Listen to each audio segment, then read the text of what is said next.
Hello and welcome back to Dawn Chorus Writes, a Miraculous Ladybug fanfiction and audio fiction. This is the series First Kiss, written by Jheqia, part of Marichat Monday during Fusion November. And all her description and information are down in the description below, so go and send her some love. And the amazing art in the thumbnail is by Riley Claw, so go and send him some love. That info is in the description as well. Make sure you send me some love by smashing that like button, comment down below what you think is happening and what's about to happen, and subscribe so you don't miss out on part 5, which will be coming out next week. So yeah, I hope you enjoy. It's all kicking off. Part of First Kiss. Bye. Part 4. Kidnapped. Marinette awoke, stiff, cold and sore. She tried to move, but her hands and feet were bound behind her, and her mouth was gagged. She was lying on a cold concrete floor in a dark, empty room with no windows and a thick layer of dust. The only light came in from around the single door. She tried to call out, but she could barely hear her own voice around the gag. She was in her pajamas, and without her purse, there was no way Tiki would have come with her without being seen. So even though she could feel her earrings were still there, she had no way to transform without Tiki being able to hear her. She lay still and listened. There were some mechanical sounds off in the building, what sounded like water dripping and maybe heavy traffic on a nearby road. She couldn't be sure. She cast a glance at the door, trying to see if it opened inward or outward, but couldn't tell from here. Lying her head back against the floor to ease a cramping forming in her neck, she tried to remember how she got here. I went to bed Sunday night. I remember waking up thinking there was someone in my room. I thought it might be Kat, but it was just a shadow. She shivered at the memory of the black, oily mass launching itself at her, smothering the breath from her lungs, rippled through her mind in waves of terror. It must have been a scenting monster sent to kidnap me. But she still had her earrings, so they hadn't gone after her as Ladybug. She groaned at her own stupidity. You should have expected this, Marinette, with Cat Noir making a spectacle out of you. But no, you were too excited at being noticed and played up to, with a chance of getting kissed by Adrien in the bargain. You even told him all about people filming his little demonstrations, but didn't count the cost yourself. Her head ached and her stomach knotted in fear. This is a trap for Cat Noir, and I am the bait, but he won't have Ladybug to help him this time. She couldn't let him do this alone. She wrenched at the ropes binding her, but the more she pulled, the tighter they became, until the wrists were scruffed and raw and started to bleed. She wept silent tears of frustration into her gag. She only hoped Tiki would find Cat Noir and tell him what had happened, even if it meant exposing her identity. He couldn't go into this fight alone. Adrien had no idea how he got through the first half of his day. Marinette swirled through his thoughts. He had been so stupid. He had made a mess out of the whole thing. She had even told him that people were filming it. Of course he had put her at risk. Nothing sunk in. The lesson went around him in a blur. Where was she? How had Hawkmoth gotten to her? Finally, as the lunch bell rang, startling him out of his reverie, Miss Bustier took him, Nino, and Alia aside. You three are in no shape for school today. I know you are worried about Marinette. Go home and get some rest. You can make up the work later. I will let your other teachers know. Relief flooded through him. He could escape and go and look for Marinette as Cat Noir. He gathered his things up and rushed from the room, leaving Nino and Alia standing forlornly behind him. He rushed to the boy's room. Plag came flying out of his shirt pocket. Adrien, there's something you need to know. No time, Plag. Claws out. Transformed, he went through the window and across the street to Marinette's house. Going down through the balcony skylight, he looked around the room. The blankets on the bed were bunched up, so she had slept in it. Her phone was lying beside her bed, probably where she had left it. He saw her purse hanging from her desk chair. A single red hair tie lay on the floor. She must have been taken in the night, but how? Tears stung his eyes as his throat closed over his sense of loss that threatened to overwhelm him. "Cat Noir?" said a small, high-pitched voice. Adrien turned round to see a small red creature floating over Marinette's chase.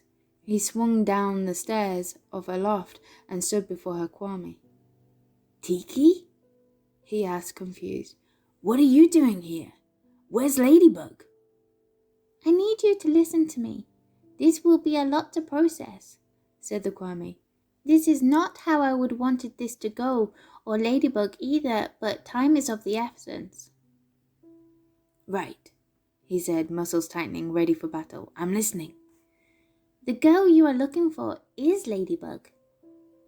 It was as if an icy hand were suddenly trying to crush his insides. This must have been what Plague had been trying to tell him. Marinette? But how? "That is a long story, maybe one she will tell you herself if we get through this, but what is important is that she was taken by a senti monster, one that can phase through walls and absorb people. It came Saturday night and stole her away. She didn't even have a chance to call out. I tried to follow, but it was too fast, so she's out there alone and can't transform." Adrien's heart broke free of the paralysis he was feeling and started pounding again as a red haze of anger rose before his eyes. His lady, his princess, was at the mercy of Hawkmoth and Marira with nothing to protect her. He clenched his closed fists to still them from shaking in rage and tried to take a steady breath. "They can't know she's Ladybug because you are here. The command words have to be spoken where you can hear them. This must be a trap for me because of the stunt I pulled on Friday." She had warned him and he hadn't listened, being so wrapped up in trying to make her feel special. But without her powers or her suit, she's vulnerable. Tiki nodded. "Hawkmoth probably expects you and Ladybug to try and rescue her and use her as a hostage in exchange for the Miraculous." "What do I do, Tiki?" he asked, his voice hoarse with fear. "I don't know how to find her, and I can't fight Hawkmoth and Marira without help." "We have to move now. If we hurry, we might still have a chance to catch them unprepared." She moved over to Marinette's desk under the loft and hovered over a large box. He followed her and found it was full of large pools of threads. "Open it." He opened it for her and watched as she hit several pools with her tiny body. The spools suddenly split apart and his eyes stared in wonder at the miracle box. "What do I do?" "I can't tell you the names of the holders of the other Miraculous, but you will need help." Suddenly, dozens of little Kwames swam out of the box. "We are all with you, Cat Noir." "But how will I find her?" "I can sense when I get close to my Miraculous. I can help you track her down." "She's the one who comes up with the plans. When I plan things, they go wrong. That is how we've ended up in this mess. I don't know what to do." His voice was getting louder and desperate. "Adrien, you are the knight and her defender. It has always been so," Tiki said, flying towards him and hugging his cheek. "And she loves you." He gasped. Yes, Marinette loved him as Adrien. It had shown in how she had threatened to hit Cat over the thought that he had just been a prize to be won, and the fact that she had given up her happiness, who knows how many times, just to know he was happy and proved it. He wasn't sure how, but now all the pieces of things Ladybug had told him over the years clicked into place, like a key in a lock. He was the boy she loved, the one she had rejected Cat Noir for. He had failed to see Marinette fully because of his infatuation with Ladybug, but all those sweet moments where she had done something nice for him had still touched his heart, and he realized in that moment that he loved Marinette, not Ladybug. Ladybug was an ideal, a mask she wore to protect those she loved, but Marinette was real and solid. She was kind and thoughtful and brave, but full of her own insecurities. She doubted herself and her worth as fiercely without her mask as she defended him Paris and everyone else with it on. She needed him to rescue her now. This time, he was the one who had to set things right. Tiki, he said, I need to know how Marinette could be in 2 places at once when she became Multimouse. As the Kwame explained, his thoughts crystallized into a plan. With Tiki guiding him like an angel on his shoulder, Cat Noir had narrowed the search down to an old industrial quarter. They circled through it and over until they found the one building Tiki said had to be where Marinette was being held. He perched on the roof of a warehouse across the way, watching the entrance for any signs of movement. The sun was setting behind him, painting the building in a ruddy orange. It happened to be an old textile factory that belonged to his father's company. From the look of it, the bottom 2 floors were occupied with offices, looms and storage, but the top floor seemed to be unused, in need of some slight repairs. Ironic that Hotmoth chose to hide her here. No lights came on as the sun set, leaving the building in shadow. Well, it is now or never. Plague, Mulo, unify, he whispered. He felt his transformation change to take on the mouse characteristics, and with it, its power. Multitude. He watched with a stunned fascination as 4 or more of himself spread out and around. He handed the snake miraculous to one and the fox miraculous to the other. He watched as they unified. Right. Everyone knows the plan? He asked, and the other Cat Noir variants rolled their eyes at him. Right. Sorry. This is just weird. Tiki, you're with me. As one, they all leapt to the roof of the factory. As his feet touched the roof, he swayed on an instant as a sudden stabbing pain lanced through his head. Adrien, are you okay? Tiki asked. Yeah, he gasped as the pain receded. I'll be fine. We need to do this quickly. You don't have much time. They broke in through the roof access door and worked their way down, spreading out. Fox Noir and Snake Noir broke off with the 3rd copy and made their way down to the lower levels to search for trouble, while he and the last copy searched this floor. There were so many side rooms and rooms within rooms that there was no telling where Marinette was. A headache was building behind his eyes. I have to find her now before using too many powers does any permanent damage. Marinette was alone in the dark. She hadn't been scared of the dark since she was 6 years old, but here, bound and gagged in the room so dark her eyes were playing tricks on her mind, she felt the old terror resurface. That was when she heard the footsteps. So, someone had finally come to check on her. This might be my only chance, she thought, heart pounding. Her hands were tied behind her and attached to the rope binding her feet. There was no way she could stand, let alone ward off an attack. Well, maybe I can knock them over or get them to trip over me. Maybe my clumsiness will pay off for a change. She inched her way towards the door, trying her best to get to the far side to catch whoever it was by surprise. The footsteps thudded closer, scraping in the dust and the dirt on the concrete floor outside. She got to her knees as she heard the knob turn and the wash of cold air as the door swung inward. She still could see nothing as the hallway outside was as dark as her own prison, but she heard the grind of dirt underneath boot beside her and lunged. For once her clumsiness was useful. She slammed into someone with her head, popping light sparkling before her eyes as her temple connected with something hard. Whoever it was bent over and groaned, collapsing into the floor in a huddled mass. When her vision had cleared, she saw the first light she had seen in hours and made her heart stop. A green paw print glowed in the dark beside her. Marinette?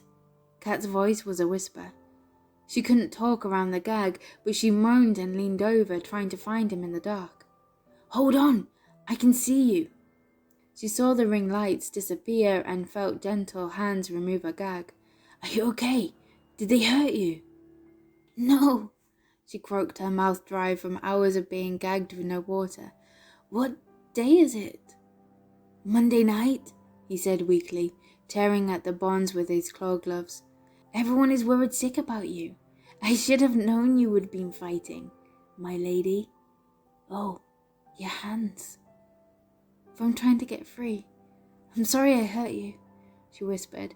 I thought they had finally come to check on me and was trying to find a way to escape. Let's just say it would have been very effective if I hadn't had my supersuit, he murmured.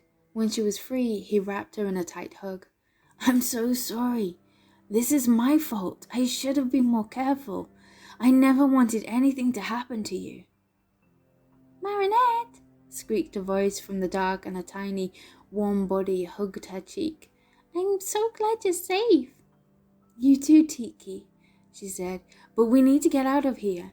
This was supposed to be a trap, so I wouldn't be surprised if Hawkmoth is waiting for you, Cat. He felt him shiver beside her. Cat, what's wrong? Just transformed. We've got trouble and my backup is wearing out. His voice was exhausted and pained. Tiki, spots on. After she transformed, she opened her yo-yo to see by the light. Cat sat beside her on the floor, but his transformation was strange. His ears still had points, but they were taller and rounder. His mask had short whiskers that jutted out around his nose, and his suit was a mix of grey and black. He was clutching his stomach, and his eyes looked pained. Cat had unified the cat and mouse miraculous. He was controlling who knew how many others in the building. Oh, Cat, she whispered. Bring the others here, I can fix this. He nodded, trembling. Soon another cat noir joined them and emerged back. Then they were running footsteps in the hall. It's coming, Snake Noir yelled, and the last noir is holding the stairs. She held out her hand. The cat divided, handed the bracelet and the fox necklace over to her, and rejoined with Cat on the floor. Cat handed her a small bag of cookies that she fed to Trix and Sass. Then she unified with Sass and used Second Chance, tucking the fox into her yo-yo for safekeeping. Cat Noir, divide and give me the mouse miraculous. He whispered the words and handed her the necklace, flipping her cookie to Mulo as he did so. He was sweating, and his skin was a ghastly white under his mask. Ladybug unified the mouse into herself, and suddenly the hallway was full of multibugs. She helped Cat to his feet. My lady, it's too many joinings. How? Trust me, she said. I've got this. Always. They moved towards the stairs at the end of the hall, the stairs that led up to the roof access and down to the lower floors. One of her doubles had turned on the lights, but the sight of what was coming up the stairs towards them made her blood run cold. This wasn't like any of the sentimentals that they had battled before. This thing was a dark oil cloud of blue and blackness boiling up the stairs. It seemed to have no substance, but just continued to expand towards them in eerie silence. Get out of here, Cat, she said. I'll hold it off. No, I won't leave you. His voice was weak, but she felt his hand grasp her shoulder in support. She nodded. Then all the multibugs called out in a single voice, Lucky Charm! Each of them held a flamethrower in their hands. Her eyes widened. This monster looked like an oil gas. Could it really be that simple? She still had a second chance if this didn't work. All of us squeezed their triggers. Waves of flames bathed the stairwell, licking away the oil surface of the cloud. Get ready, Cat, she cried over the roar. Catalysm! All the flamethrowers shut off, and a red hair tie surrounded by dark energy hovered in the space. Cat leapt over the crowd of multibugs and slashed the hair tie. He rolled uncontrollably down the stairs as it crumbled to dust, releasing a purple Amok. With a hiss click, Ladybug's yo-yo captured it, and with a flick released a purified feather out into the room. She and her double carried Cat to the roof. They all threw the flamethrowers into the air, and the miraculous Ladybug set everything right again. All of her doubles rejoined her as she collapsed to her knees in exhaustion. Mulo, Sass, divide, she whispered. She removed the mouse and snake miraculous and tucked them into a yo-yo for safekeeping. She gave cookies to Mulo and Sass and leaned heavily against Cat's shoulder. You okay, partner? How did you hold that many transformations going at once? He whispered. Cheeky said too much for too long could make me lose my mind. Being a guardian has to come with some perks, she said. Have you recovered enough to get us back to the school? We need a base camp so that we can wait and see if we're being followed. He chuckled. I think I'm stronger than you at the moment. Slowly rising to his feet, he lifted her in his arms and leapt off into the night. Thank you for listening to part 4 of First Kiss. I hope you enjoyed it. That was a bit of an intense one, wasn't it? Make sure you smash that like button. Comment down below what you thought of it and what will be happening next in the final part next week. And subscribe if you haven't already, because you don't want to miss out. And I will speak to you soon. Bye.